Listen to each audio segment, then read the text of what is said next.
नमस्कार, आप देख रहे हैं आपका अपना चैनल भिवानी हलचल और खबरों के संग में मैं मनोज। जिले में कोरोना संक्रमण दिन प्रतिदिन कुछ कम होता हुआ नजर आ रहा है। बुधवार को खबर लिखे जाने तक 125 नए मामले सामने आए तो 280 कोरोना पॉजिटिव ठीक होने के बाद अब जिले में एक्टिव केसेस की संख्या 1462 रह गई है। ये संख्या और भी कम होगी, लेकिन तभी जब हम और सचेत रहें और कोविड-19 के नियमों का पूरी तरह से पालन करें। बुधवार खबर लिखे जाने तक जिले में 125 नए कोरोना पॉजिटिव मामले सामने आए, जबकि 280 कोरोना पॉजिटिव ठीक भी हुए। ताज़ा मिले आंकड़ों के अनुसार जिले में 21,297 कोरोना संक्रमित हो चुके हैं, जिसमें से 19,324 कोरोना संक्रमित ठीक भी हो चुके हैं। इन्हीं आंकड़ों के अनुसार अब जिले में कोरोना के 1,462 एक्टिव केसेस हैं। हालांकि नए कोरोना संक्रमित मामलों में कमी दर्ज की जा रही है, लेकिन फिर भी अभी भी पूरी सावधानियां बरतने की जरूरत है ताकि कोरोना को मात दी जा सके। नगर के नागरिक अस्पताल में आउटसोर्सिंग पर लगे कर्मचारियों ने जहां अपनी मांगों को लेकर बैठक की, वहीं दूसरी तरफ सर्व कर्मचारी संघ के नेतृत्व में आउटसोर्सिंग से हटाए गए कर्मचारियों की नौकरी बहाली और उनको वेतन दिए जाने की मांग को लेकर बैठक की गई। वहीं रोस्टर ड्यूटी की मांग को प्रशासन द्वारा कर्मचारियों की मनमानी बताया गया। चौधरी बंसीलाल सामान्य अस्पताल में विभिन्न मांगों को लेकर अलग अलग 2 बैठकों का आयोजन किया गया, जिसमें एक तरफ आउटसोर्सिंग पर लगे कर्मचारियों ने रोस्टर की मांग लेकर बैठक की और वहीं हॉस्पिटल प्रशासन से मांग की कि चिकित्सकों के द्वारा ड्यूटी न लगाकर सुपरवाइजर द्वारा ड्यूटी लगाई जाए। वहीं दूसरी तरफ सर्व कर्मचारी संघ के नेतृत्व में आउटसोर्सिंग से हटाए गए कर्मचारी बहाली और वेतन की मांग लेकर इकट्ठा हुए और उपायुक्त के माध्यम से ज्ञापन सौंपा। रोस्टर की मांग पर बोलते हुए सीएमओ डॉक्टर सपना गहलावत ने बताया कि ये लोग प्रशासन पर दबाव बनाकर अपनी मनमानी करने की सोच रहे हैं। ऐसी कोई बात नहीं है, कर्मचारी जी सब पूरे हैं और काम कर रहे हैं। और ये जो मतलब 10 दिन के भीतर 2 बार रोस्टर चेंज कर दिया, रोस्टर के कारण हमारे कर्मचारी परेशान हो रहे हैं। उसकी वजह से यहाँ काम अच्छी तरह से हो नहीं पा रहा, क्योंकि जो बंदा 15 दिन नाइट करके गया उसकी फिर नाइट लग गई। ठीक है, लॉकडाउन के कारण बंदे एडजस्टमेंट नहीं कर पा रहे, आ नहीं रहे। तो हमें यहाँ के प्रशासन से रिक्वेस्ट की थी, अगर आपने रोस्टर भी चेंज करना है तो लॉकडाउन के बाद करो, क्योंकि ऑटो चलेंगी, ट्रेन चलेंगी, बस चलेंगी, किसी को कोई वो नहीं होगा। और ऐसी बंदे वाली कोई बात नहीं है, हमारे पूरे के पूरे बंदे आ रहे हैं और सारे हमारे शांतिपूर्ण ढंग से काम कर रहे हैं। ऐसी कोई बात नहीं है, ठीक है। और नाइट वाले हैं, नाइट वाले अपना काम कर रहे हैं, इवनिंग वाले अपने इवनिंग कर रहे हैं, मॉर्निंग वाले अपने मॉर्निंग कर रहे हैं। ये सब गड़बड़ रोस्टर के कारण हुई है। हमारी ये कर्मचारियों की कोई वो नहीं है, अपने ये यहाँ का प्रशासन अपनी मनमानी कर रहा है। ठीक है, हम मांग यही करते हैं कि हमारे बंदे हैं जो वही भैया अपना जो पुराना रोस्टर पे काम करें। काम रोस्टर बनाना हमारे सुपरवाइजरों का काम है। आप ये बताओ, यहाँ का अधिकारी क्या चाहता है? यहाँ का अधिकारी सफाई तो चाहता होगा, काम ही तो चाहता होगा। काम कौन कराएगा? किस डॉक्टर को पता है, किसको पता है कि भाई इसका ये बंदा यहाँ काम करेगा? हमारा सुपरवाइजर काम कराएंगे हमसे, क्योंकि हमारे ऊपर पावर सुपरवाइजर की है। सुपरवाइजर को इतनी पावर है, सुपरवाइजर को पता है कि ये बंदा यहाँ काम करेगा। तो रोस्टर का जो भी काम है जो हमारे सुपरवाइजरों को करना चाहिए।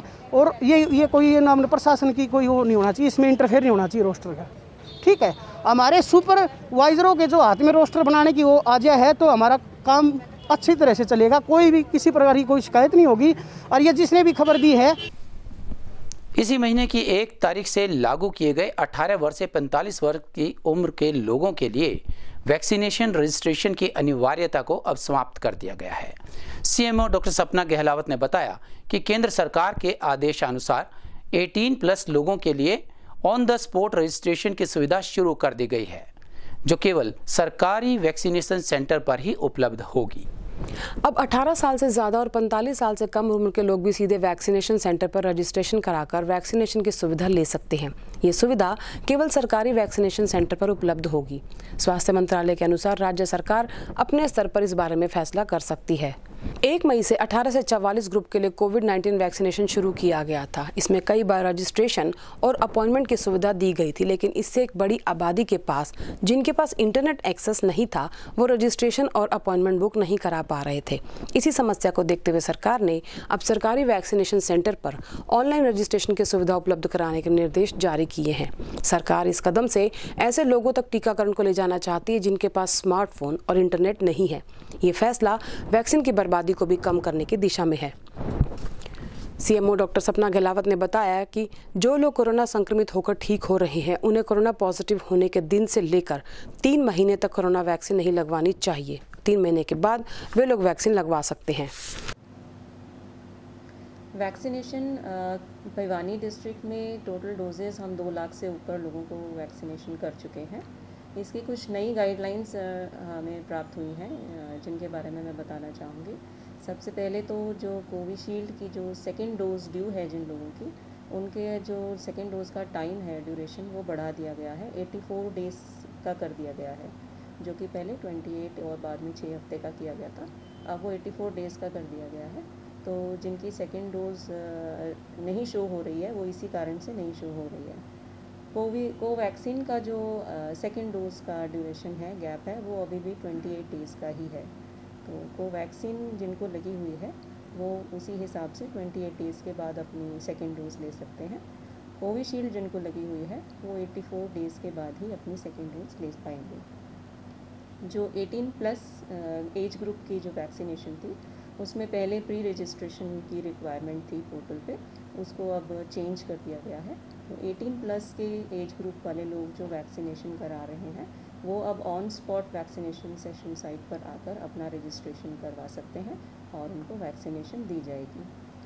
जो पहले की गाइडलाइंस के हिसाब से प्रेग्नेंट और लैक्टेटिंग फीमेल्स के लिए कॉन्ट्रा इंडिकेशंस शो कर रहे थे, वो अब दूर कर दी गई हैं। इन ऐसे लोग जो लैक्टेटिंग हैं या फिर प्रेग्नेंट हैं, उनसे कंसेंट लेकर और उनकी सारी डिटेल्ड हिस्ट्री लेकर, यदि उनको कोई दिक्कत, कोई तकलीफ़ नहीं है तो उनको भी वैक्सीनेशन की जा सकती है। जो कोरोना पॉजिटिव ठीक हुए हैं उनको वैक्सीन कितनी? जो कोविड पॉजिटिव हो चुके हैं उनका सिम्टम्स आने के दिन से 3 महीने के बाद में ही वैक्सीनेशन कराने की सलाह दी गई है।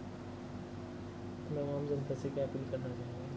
आम जनता से मेरी यही अपील रहेगी कि जो वैक्सीनेशन है वो ज़रूर कराएं, क्योंकि अभी जो हमारे पास कंफर्म्ड जो हम कोविड से लड़ सकते। भिवानी के नज़दीकी गांव पालवास में गांव के ही एक व्यक्ति का शव मिलने से आसपास के क्षेत्र में सनसनी फैल गई। प्राप्त जानकारी के अनुसार लक्ष्मण नाम का यह व्यक्ति शाम के समय घर से निकला था। सूचना मिलने पर परिजन व पुलिस मौके पर पहुंचे और पुलिस ने अपनी जांच पड़ताल शुरू कर दी। बुधवार सुबह गांव पालुवास में झाड़ियों के बीच एक व्यक्ति का शव मिलने से क्षेत्र में सनसनी फैल गई। मृतक की पहचान गांव पालुवास निवासी लक्ष्मण के रूप में हुई। प्राप्त जानकारी के अनुसार लक्ष्मण कल शाम 7 बजे अपने भाई के घर जाने की बात कहकर घर से निकला था और रात भर घर नहीं लौटा और बुधवार सुबह करीबन 8 बजे पड़ोसियों द्वारा लक्ष्मण के परिवार को सूचना मिली कि लक्ष्मण का शव पालुवास स्टेडियम के पास झाड़ियों में है। परिजन तुरंत मौके पर पहुंचे और पुलिस को सूचित किया। प्राप्त जानकारी के अनुसार मृतक अपने पीछे पत्नी सहित 4 बच्चे भी छोड़ गया है और घर से निकलने से पहले उसने शराब भी पी हुई थी। सूचना पाकर मौके पर पहुंचे औद्योगिक क्षेत्र थाना SHO पवन शर्मा ने बताया कि उन्होंने अपनी कार्रवाई शुरू कर दी है। सुबह करीब 8:30 बजे मुझे कंट्रोल से सूचना प्राप्त हुई कि एक व्यक्ति की डेड बॉडी हरिपुर गाँव में स्टेडियम के पीछे पड़ी है। कार्रवाई के लिए पहुँचे। जो इस सूचना पर मैं पहुंचा मौके पे देखा तो एक व्यक्ति की डेड बॉडी पड़ी है, जिसका नाम पता करने में पता चला लक्ष्मण सन ऑफ रतन सिंह जाति राजपूत आरो हरिपुर पालवास है, जिसके शरीर पर चोट के निशान पाए गए। जो FSL टीम को बुलाया गया मौके पे, डॉग स्क्वाड मौके बुलाया गया है। तफ्तीश जारी है। प्रथम दृष्टया देखने से ऐसा लग रहा है कि चोटें मार के। हरियाणा रोडवेज वर्कर्स यूनियन सर्व कर्मचारी संघ ने अपनी लंबित मांगों को लेकर स्थानीय बस स्टैंड पर प्रदर्शन किया और एक ज्ञापन महाप्रबंधक राज्य परिवहन के नाम सौंपा। समस्याओं का समाधान न किए जाने के चलते उन्होंने काले झंडे दिखाकर प्रदर्शन किया और अपनी मांगों को तुरंत पूरा किए जाने की बात दोहराई। कर्मचारियों की लंबित मांगों और समस्याओं के समाधान करने बारे हरियाणा रोडवेज वर्कर यूनियन संबंधित सर्व कर्मचारी संघ ने महाप्रबंधक राज्य परिवहन को ज्ञापन सौंपा। हरियाणा रोडवेज वर्कर यूनियन सर्व कर्मचारी संघ की लंबे समय से लिखित अनुरोध के बावजूद भी यूनियन से बातचीत करके कर्मचारियों को लंबित मांगों की समस्याओं का समाधान नहीं किया जा रहा, जिस कारण कर्मचारियों में भारी रोष है। सर्व कर्मचारी संघ हरियाणा के आह्वान पर रोडवेज वर्कर यूनियन राज्य कमेटी द्वारा कोरोना महामारी से कर्मचारियों की मृत्यु होने पर 50 लाख मुआवजा देने और परिवार के एक सदस्य को पक्की नौकरी देने, समस्त ठेका कर्मचारियों और अन्य विभागों के अलावा पानीपत डिपो नौकरी से निकाले गए कर्मचारियों को वापस ड्यूटी पर लाने, हरियाणा रोडवेज सहित सभी विभागों में आवश्यक सेवा और कोरोना संक्रमण को रोकने में लगे सभी कर्मचारियों को PP किट सहित सभी उपकरण उपलब्ध करवाने सहित अपनी लंबित मांगों के समाधान के बारे Haryana roadways bus stand Bhiwani में काले झंडे दिखाकर सभी कर्मचारियों ने रोष प्रकट किया। बताइए प्रधान जी। आज पूरा प्रदेश के अंदर हरियाणा रोडवेज वर्कर्स यूनियन संबंधित कर्मचारी संघ ने पूरे प्रदेश के अंदर काली पट्टी बांध करके गेट मीटिंग करके प्रदर्शन किया है। हम सरकार को कहना चाहते हैं कि लगातार रोडवेज ने मांग पत्र बार बार देने के बाद भी आज तक सरकार कर्मचारियों की मांगों के प्रति गंभीर नहीं है। आज हम दोबारा से विरोध प्रदर्शन करके पूरे हरियाणा के अंदर ये मांग पत्र हम जीएम के माध्यम से डीजी को भेजेंगे। हम कहना चाहते हैं अफसर साहिबान को कि जल्दी से जल्दी बुला करके यूनियन को और कर्मचारियों की समस्याओं का समाधान करें, नहीं तो आने वाले समय में हरियाणा रोडवेज वर्कर्स यूनियन बहुत बड़ा आंदोलन करने की उसमें होगी। उसके जिम्मेवार शासन और प्रशासन होगा। कोरोना काल के चलते अनेक संगठन अपने अपने स्तर पर अलग अलग तरह के सहयोग कार्य कर रहे हैं।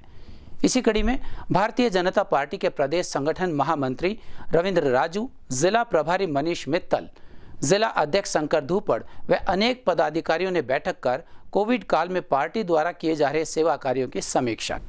भारतीय जनता पार्टी के प्रदेश संगठन महामंत्री, जिला अध्यक्ष, जिला प्रभारी ने जिला पदाधिकारी भिवानी के और प्रदेश पदाधिकारी और मोर्चों के अध्यक्षों से अलग अलग चर्चा की। बैठक में कोरोना काल में पार्टी द्वारा किए जा रहे सेवा कार्यों की समीक्षा और संगठनात्मक चर्चा की गई। वहीं आगामी 30 मई को नरेंद्र मोदी के नेतृत्व वाली भारतीय जनता पार्टी की केंद्र सरकार के 7 वर्ष पूरे होने पर सेवा ही संगठन अभियान को गति देते हुए पूरे जिला में पार्टी द्वारा सैनिटाइजर, मास्क और एक पुस्तिका बांटे जाएंगे। उन्होंने बताया कि भाजपा द्वारा तोशाम और भिवानी में कोरोना काल में सेवा करते हुए रक्तदान शिविर भी लगाए जाएंगे।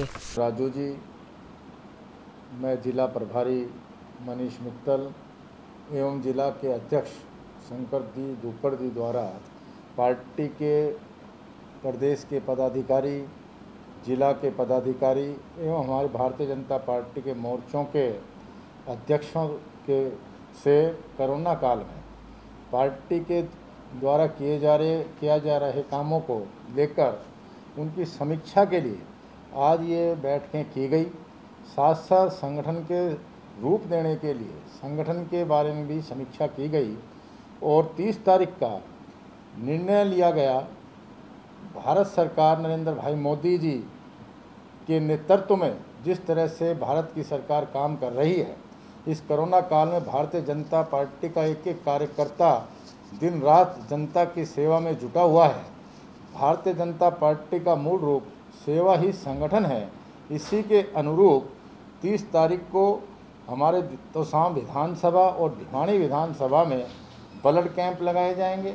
उसी के साथ साथ जिला भिवानी के अंदर सैनिटाइज़र, मास्क और कोरोना में काम आने वाली एक पत्रिका पूरा रूप से घर-घर जाकर भारतीय जनता पार्टी का कार्यकर्ता वितरण का काम करेगा। वहीं भारतीय जनता पार्टी द्वारा सेवा रसोई का कार्यक्रम जिला भिवानी में विस्तृत रूप से किया जा रहा है, जिससे लोगों को आने वाले कोरोना के मरीजों को, उनके अटेंडेंट को बहुत ही फ़ायदा हो रहा है। उसी के साथ भारतीय जनता पार्टी जिला भिवानी द्वारा हेल्प डेस्क का कार्य किया जा रहा है। उसी के साथ कंसंट्रेटर जो भारतीय जनता पार्टी के 55 कंसंट्रेटर जो भाजपा ने भिवानी के लिए वितरित करने का काम चल रहा है। भारतीय जनता पार्टी इस कोरोना काल में लोगों के साथ कंधे से कंधे मिलाकर उनके दुख की इस घड़ी में साथ खड़ी है। हर तरह से भारतीय जनता पार्टी के कार्यकर्ता इसमें जुटा हुआ है। आज की बैठक में पार्टी ने जितने भी कोरोना के अंदर काम कर रहे हैं उनको प्रोत्साहित करने के लिए, उनको कोई दिक्कत ना आए उसके लिए पूर्ण रूप से भारतीय जनता पार्टी सरकार के साथ मिलकर आज जनता के बीच में खड़ी है और जनता की सेवा में लगे हुए हैं। गांव तिगड़ाना के खेतों में सांझी द्वारा एक व्यक्ति द्वारा दूसरे की हत्या किए जाने से गांव में सनसनी फैल गई। दोनों ही सांझी खेत में काम करने गए थे, लेकिन मोहित नाम के व्यक्ति का शव खून से लथपथ पाया गया। पुलिस को सूचना देते हुए परिजनों ने सांझी पर हत्या का आरोप लगाया है। जिले के गांव तिगड़ाना में सांझी द्वारा युवा किसान की हत्या का मामला सामने आया है। प्राप्त जानकारी के अनुसार सांझी अंकित सुबह मोहित के साथ खेत में सिंचाई के लिए आया था और करीबन 3 से 4 घंटे बाद जब मोहित का फोन रिसीव नहीं हुआ तो उसकी तलाश करने पर उसका शव सिंचाई वाले खेत से करीबन 2 एकड़ दूर खून से लथपथ पड़ा मिला। प्राप्त जानकारी के अनुसार अंकित मृतक मोहित के खेत में 1 साल से साझी था और मृतक के पिता की माने तो उनका कभी आपस में झगड़ा भी नहीं हुआ था। बहरहाल मामले की सूचना पुलिस को दी गई और मृतक के पिता ने अंकित पर ही मोहित की हत्या करने के आरोप लगाए हैं। मर्डर हुआ है, किसका मर्डर हुआ, किस पर आरोप है, परिजनों ने क्या शिकायत की, क्या कार्रवाई की? ये मोहित अपने सीरी के साथ सांझी के साथ आया था सुबह 6:30 बजे अंकित के साथ है। और अंकित 1 साल से इनके सांझी था, सीरी था। तो आज ये आके मोटरसाइकिल पे, मोहित तो मोटरसाइकिल पे आया था और ये अंकित ट्रैक्टर लेके आया था। उसके बाद इन्होंने यहाँ आने के बाद 6:30 बजे घर से चले थे। यहाँ आने के बाद इन्होंने ट्रैक्टर वगैरह लगाया रेलवे क्रॉसिंग की परली तरफ और पानी देने लगे। फिर पता नहीं क्या बात हुई क्या नहीं। इसके फादर 10 साढ़े 10 बजे आए, खाना लेके, खाना रख के चले गए। और अपनी मेडिसिन लाने के बाद जब इन्होंने देखा भी ये तो यहाँ खाना तो वैसे ही रखा हुआ है, खाया नहीं, तो इसने अपने बेटे को फ़ोन किया था और फ़ोन करने के पश्चात कोई जवाब नहीं मिला तो ये खुद जाके रेलवे लाइन क्रॉस करके परली तरफ खेतों में देखा तो ट्रैक्टर बंद था और वहाँ पे कोई ना तो सीरी था और ना ही इनका बेटा था। जब नज़दीक जाके देखा तो इसका बेटा यहाँ उस पे खेत पे ही जहाँ पानी दे रहे थे जिस किले के अंदर, वहाँ लेटा हुआ था, उसके सिर से खून निकल रहा था। तो सर मौत किस चीज़ से की गई? तेज़धार हथियार से? अब तक कहना उचित हो सकता है कस्सी से या किससे किया होगा, अब तक कहना आरोपी आने के बाद ही पता चलेगा। खबरों में बस इतना ही। देखते रहिएगा आपका अपना चैनल भिवानी हाल।